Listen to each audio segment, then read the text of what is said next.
ओम नमः शिवाय। हर हर महादेव। आज की इस वीडियो में हम जानेंगे तुलसी विवाह 2023 कब है और तुलसी विवाह की कथा क्या है। तो चलिए हम जान लेते हैं कि तुलसी विवाह कब है और इसकी कथा क्या है। हिंदू धर्म में तुलसी विवाह का बहुत ही अधिक महत्व है। इस पावन दिन पर भगवान विष्णु 4 माह के बाद योग निद्रा से उठते हैं। इसी दिन से मांगलिक कार्य भी शुरू हो जाते हैं। कार्तिक मास के शुक्ल पक्ष की एकादशी तिथि को भगवान विष्णु के शालिग्राम अवतार और माता तुलसी का विवाह किया जाता है। इस एकादशी को देव उठनी एकादशी के नाम से जाना जाता है। हिंदू धर्म में तुलसी विवाह का बहुत अधिक महत्व होता है। तुलसी विवाह देव उठनी एकादशी के दिन किया जाता है। इस साल 23 नवंबर को तुलसी विवाह है। इस दिन भगवान शालिग्राम और माता तुलसी का विवाह किया जाएगा।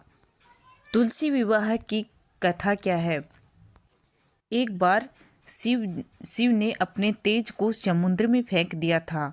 उससे एक महातेजस्वी बालक ने जन्म लिया। यह बालक आगे चलकर जालंधर के नाम से पराक्रमी दैत्य राजा बना। इसी दैत्यराज कालनेमी की कन्या वृंदा का विवाह जालंधर से हुआ। अपनी सत्ता के मद में चूर उसने माता लक्ष्मी को पाने की कामना से युद्ध किया, परंतु समुद्र से ही उत्पन्न होने के कारण माता लक्ष्मी ने उसे अपने भाई के रूप में स्वीकार किया। वहां से पराजित होकर वह देवी पार्वती को पाने की लालसा से कैलाश पर्वत पर गया। भगवान देवाधिदेव शिव का रूप धरकर माता पार्वती के समीप गया, परंतु माँ ने अपने योग बल से उसे तुरंत पहचान लिया और वहां से अंतर्ध्यान हो गई। देवी पार्वती ने क्रुद्ध होकर सारा वृत्तांत भगवान विष्णु को सुनाया। जालंधर की पत्नी वृंदा अत्यंत पतिव्रता स्त्री थी। उसी के पतिव्रत धर्म की शक्ति से जालंधर न तो मारा जाता और न ही पराजित होता था। इसलिए जालंधर का नाश करने के लिए वृंदा के पतिव्रत धर्म को भंग करना बहुत ही जरूरी था। इसी कारण भगवान विष्णु ऋषि का वेश धारण कर वन में जा पहुँचे। वहाँ पर वृंदा अकेली भ्रमण कर रही थी। भगवान के साथ 2 मायावी राक्षस भी थे, जिन्हें देखकर वृंदा भयभीत हो गई। ऋषि ने वृंदा के सामने पल में दोनों को भस्म कर दिया। उनकी शक्ति देखकर वृंदा ने कैलाश पर्वत पर महादेव के साथ युद्ध कर रहे अपने पति जालंधर के बारे में पूछा। ऋषि ने अपने माया जाल से 2 वानर प्रकट किए। एक वानर के हाथ में जालंधर का सिर था तथा दूसरे के हाथ में धड़। अपने पति की यह दशा देखकर वृंदा मूर्छित होकर गिर पड़ी।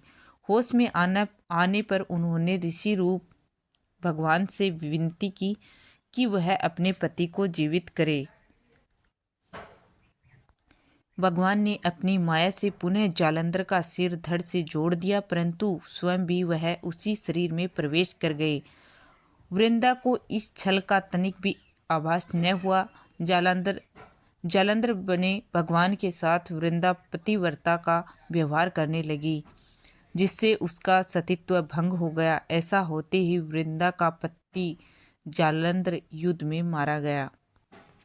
इस सारी लीला का जब वृंदा को पता चला तो उसने क्रुद्ध होकर भगवान विष्णु को हृदयहीन शिला होने का श्राप दे दिया।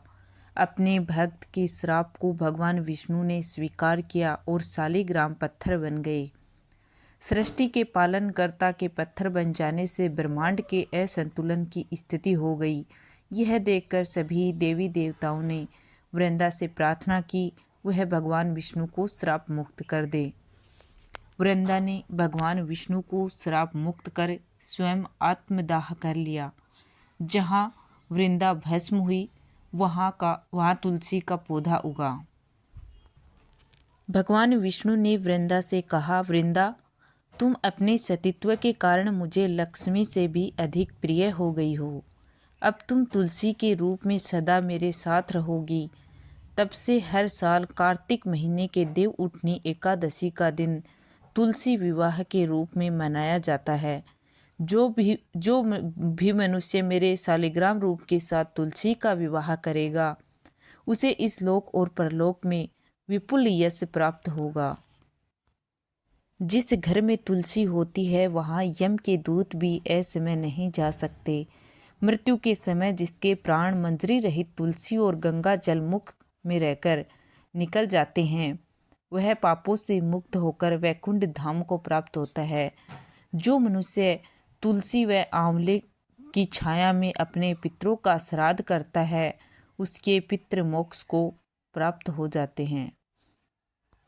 तो आपको मेरे द्वारा दी गई यह जानकारी अच्छी लगी हो तो प्लीज़ इस वीडियो को लाइक शेयर करें और चैनल को सब्सक्राइब कर लीजिए, ताकि आपको ऐसे ही वीडियोज़ इस चैनल पर मिलते रहें।